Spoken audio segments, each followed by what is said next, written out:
Swadika, good morning. Welcome to Newsline. I'm Chalapansana Narula. Thank you very much for joining us this Monday. It's June 27th of 2016. Let's take a look at today's top news.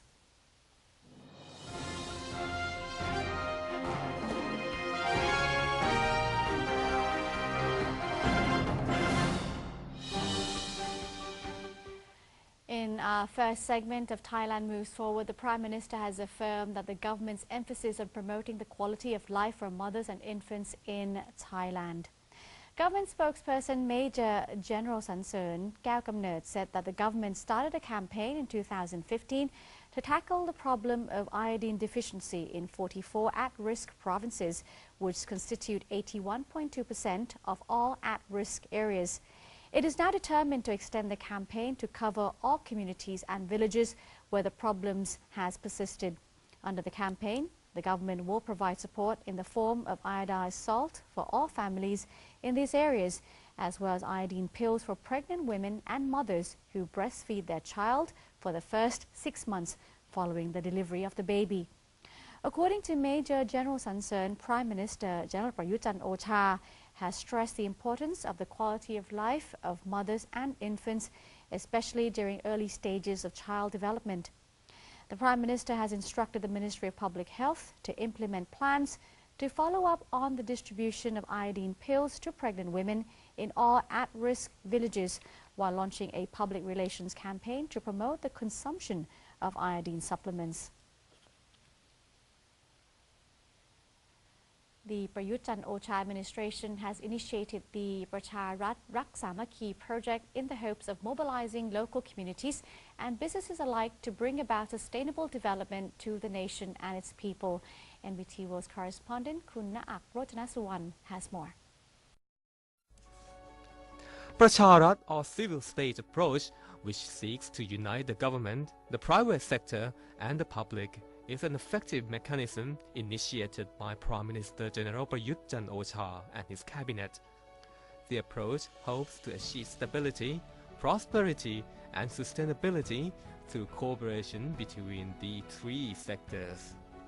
Pracharat Rak Mckee Thailand Company Limited, which acts as a holding company, is the start of the Pracharat policy that will help Thailand eradicate social inequality and build a strong community. The project operates under the concept of social entrepreneurship, with the ultimate goal of improving the well-being of the society, not for the maximum benefits of the company or the stockholders. The company is co-founded by the business sector, the Ministry of Interior, and the civic sector. Financially supported by private enterprises, the company strives to ensure concrete results in addressing problems local entrepreneurs may encounter, such as marketing deficiencies. Driven under the civil state policy, the project is designed to mobilize local economies through three industries' various economic measures. The company's profits will not be paid to the stockholders, but rather be used for future investments. Every baht the company earns after expenses will go back to the community in the form of investment, while those private companies funding the project will be entitled to tax reduction. The first stage will be introduced in 5 provinces, including Phuket, Phetchaburi, Udon Thani, Chiang Mai and Buriram. Pracharat Rak Mckee Thailand Company Limited will provide assistance to each province in terms of financial assistance, knowledge creation, market development, market expansion, products distribution, brand awareness and brand development, and management system, which will emphasize on cost reduction, accountancy, risk diversification and risk management, and sustainability. The existence of Pracharat Rak Mckee Thailand Company Limited will help local businesses and producers to cultivate the mindset of a successful entrepreneur. The government is determined to elevate the purchasing power of the people and create a healthy and wealthy community in accordance with its grassroots economic development policy and the national long-term strategic plan to ensure stability, prosperity, and sustainability.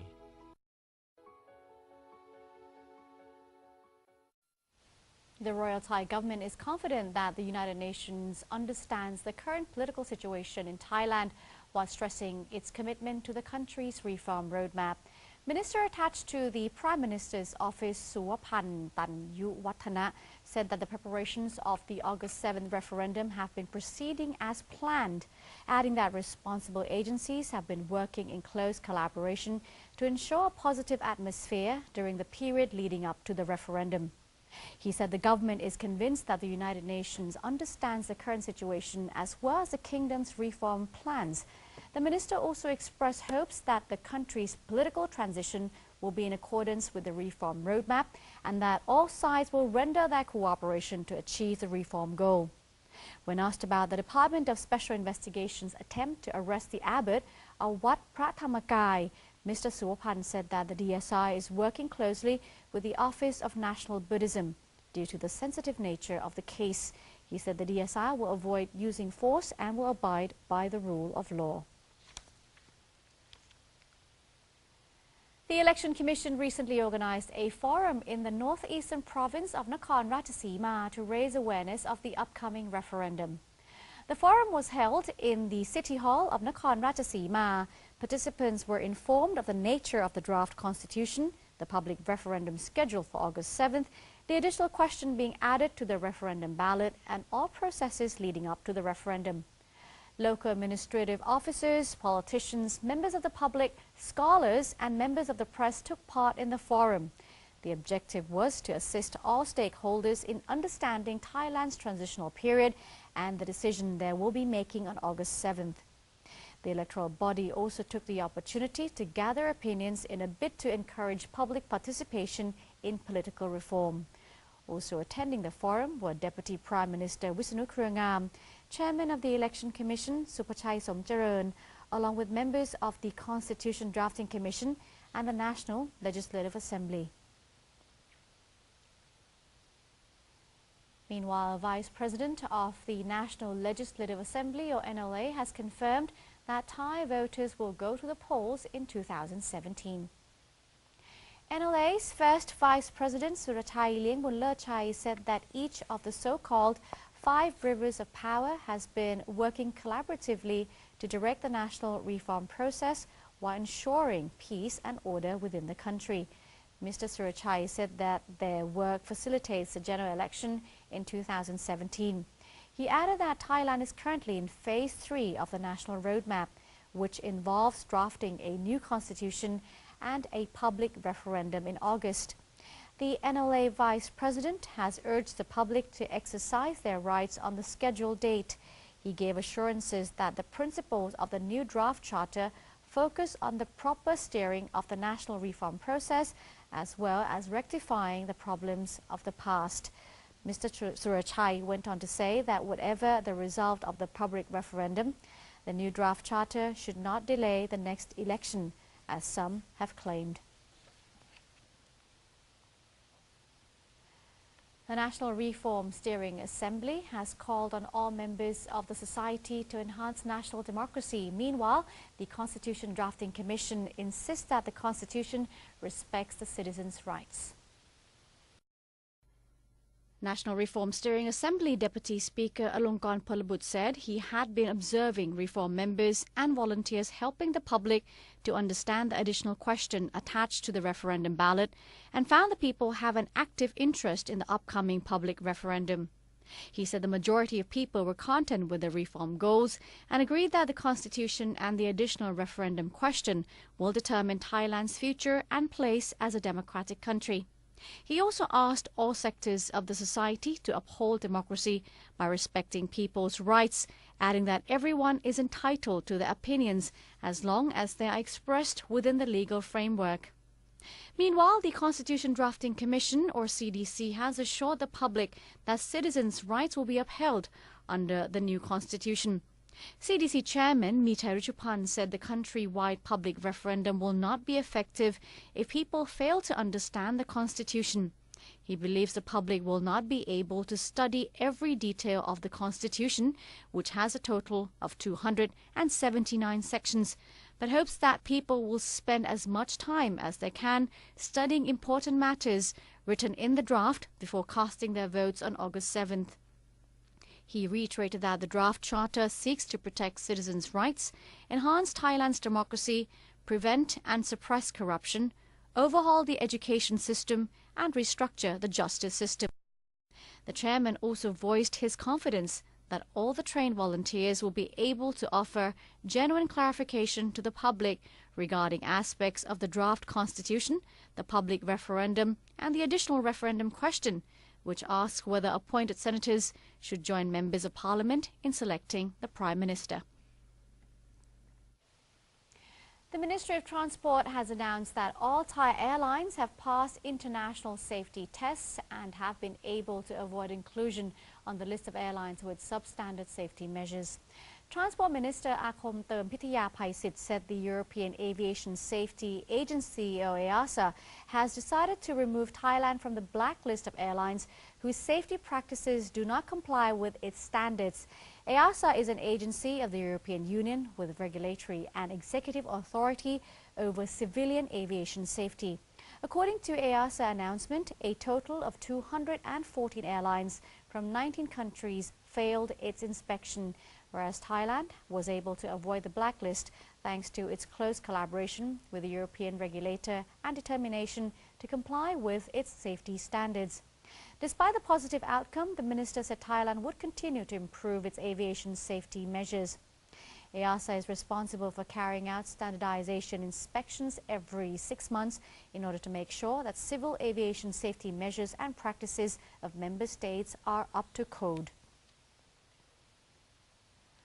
The Bangkok Metropolitan Administration, or BMA, has installed an additional water pumping machine in Bang Sue, well, that is near Bang Sue Canal. Bangkok Deputy Governor Jumpon Sampaupon traveled to Bang Sue Canal to inspect the installation of the additional pump. The Deputy Governor also inspected the construction of a drainage tunnel along Bang Sue Canal and also Lat Prao Canal. The move followed last week's heavy rainfall, which flooded many roads in the capital city. Several Bangkok districts, including Lat Prao, Chatuchak, and Bang Khaen, were inundated by hours of rainfall. The incident has prompted the BMA to install another pumping machine near Bang Sue Canal in order to increase the area's drainage capacity.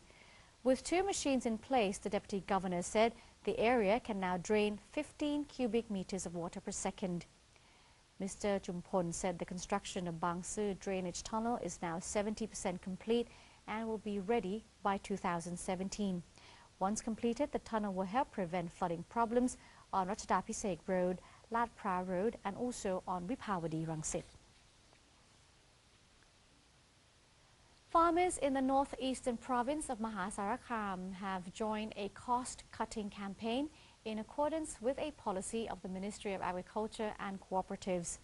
The Mahasarakham Agricultural Extension Office has invited local farmers to take part in a campaign to learn how to reduce their agricultural expenses. Participating farmers have been enjoying themselves in activities that are both fun and informative. The cost reduction campaign aligns with the policy of the Ministry of Agriculture and Cooperatives, which was prompted by tougher price competition in the agricultural sector.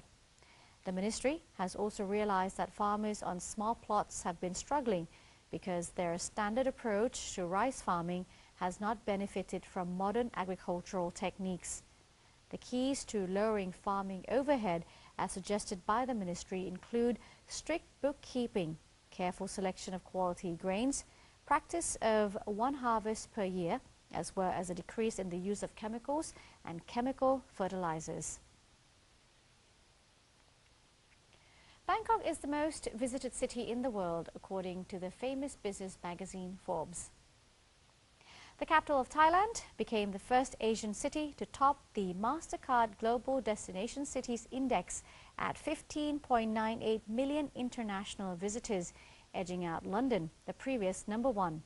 Visitors to Bangkok have generated an estimated $14.4 billion in tourism revenue. The number of international visitors to Bangkok rose 9.8% in the year 2012.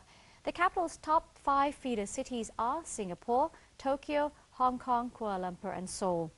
Tourism is a major economic factor in Thailand. Estimates of tourism receipts contributing to Thai GDP range from 9 to 16%, due in part to the Tourism Authority of Thailand's Discover Thainess campaign. The campaign incorporates the current administration's 12 core values, among which are the promotion and preservation of Thai traditions and culture, and the aim is to showcase the Thai people's hospitality and the many cultural assets of Thailand that make it a unique tourist destination. That's it for Thailand Moves Forward. We'll now take a quick break and Newsline will be back with ASEAN and beyond. Stay with us.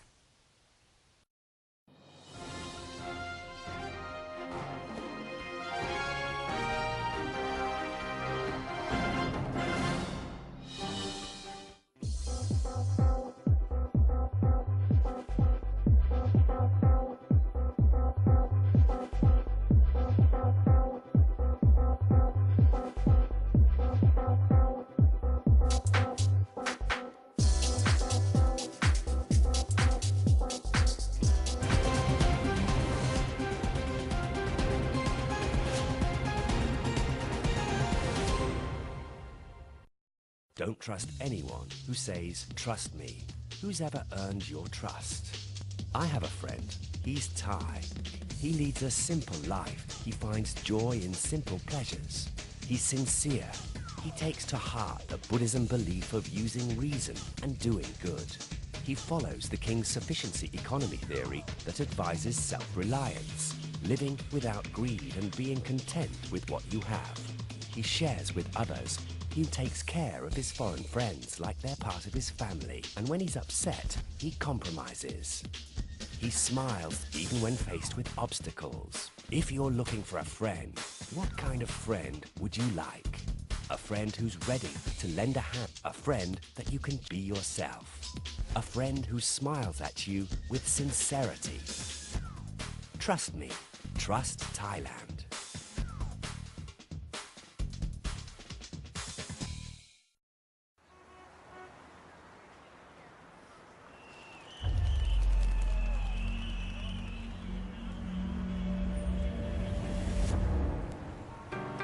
Hey there, Michael here in wonderful Thailand. They ask, given all the latest news, what do you think you know about Thailand? Looks like it's still business as usual, chilling out. Maybe grab some of the local food and check out the Thai scene.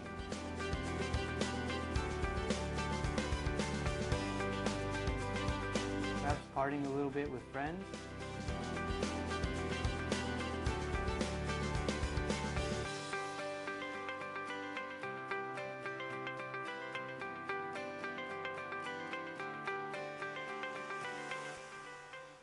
Trust in Thailand and have some fun.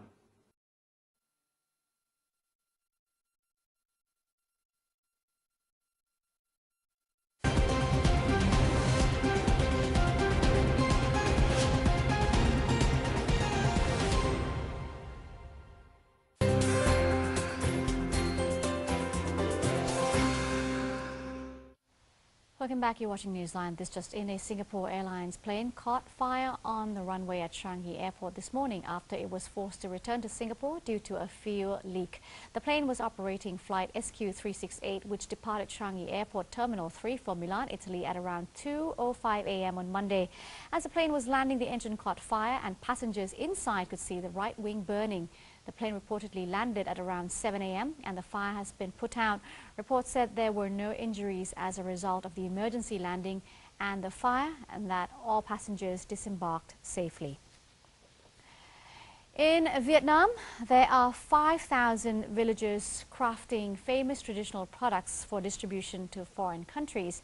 Many handmade products originate in Vietnam, such as the non or traditional Vietnamese hat, rattan and bamboo basketry, water puppets, silk weaving, cloth embroidery and wood carvings.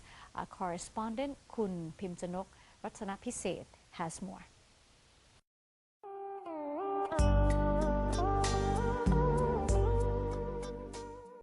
In Vietnam, there are 5,000 villages elaborating famous traditional handcraft products in order to distribute to all over the country and export to foreign countries. Lots of handmade products are originally made from here, such as non, a traditional Vietnamese hat, rattan and bamboo basketry, water puppet, silk weaving, cloth embroidery, and wood carving.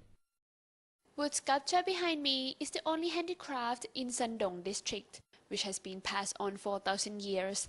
Its unique is a combination between wood carving and religion. Wood carving is a traditional handicraft which is inherited to several generations since the wood has been carving for 1,000 years to various stops. In San Dong districts, craftsmen like to sculpt it to Buddha statue. The materials they need to use are jackfruit trees and are easily found near the village. Income from wood carving products accounts for 63% out of total village's income, so there is inclination in job mobility from farmers to craftsmen due to significant income.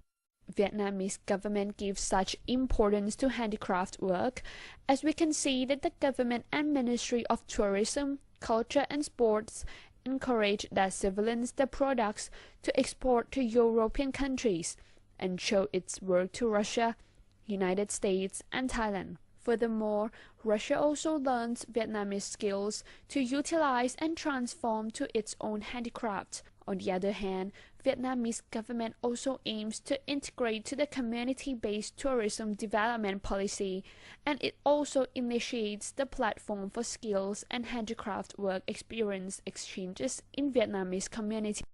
Vietnamese government foresees that all the handicraft goods could bring big volume trade to the country and also disseminate its culture to the international community through its soft power. Moreover, the government assistance in promoting handicraft goods will help people to elevate their life condition. I'm Phim Chanok Ratanapised for NBT World, reporting from Hanoi, Vietnam.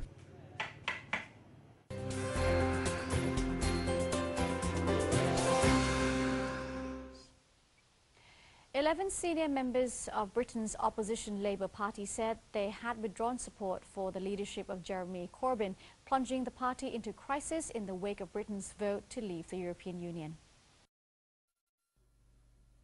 The Labour leader sacked his foreign policy chief, Hilary Benn, early on Sunday, after Benn said he had lost confidence in the ability of Corbyn, who is on the party's far left, to lead Labour.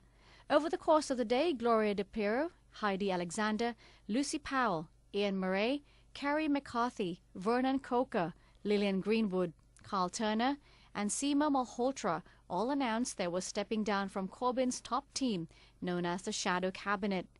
The British opposition Labour Party's Justice Policy spokesman, Charles Falconer, was the 10th member of the party to quit. On Saturday, Corbyn said he would resist any attempt to oust him, following criticism by some Labour lawmakers that he had not done enough to convince millions of voters in the party's heartlands to back remaining in the EU. He did not immediately respond to the resignations. Britain is not due to hold a parliamentary election until 2020, but after Prime Minister David Cameron's announcement that he would resign after losing the referendum, many expect that one could now be called earlier by his successor, putting pressure on Labour to present itself as a credible alternative. Meanwhile, First Minister Nicola Sturgeon said that Scotland would do whatever it takes to remain in the European Union. Scotland, a nation of 5 million people, voted to stay in the EU by 62 to 38% in Thursday's referendum. This puts the nation at odds with the United Kingdom as a whole, which voted by 52 to 48% in favour of an exit from the bloc. Nicola said a new Scottish referendum on independence from the rest of the UK must be considered if it means protecting Scotland. Scots voted against independence by 55 to 45% in a 2014 referendum, during which remaining in the EU was presented as a key reason to stick with the UK. And that's all the time we have for today's edition of Newsline. Thank you very much for joining us. We say goodbye today, showing you some pictures of a gay pride parade that was held in Mexico. I'm Chalapansa Narula. Have a good day. Swadee ka.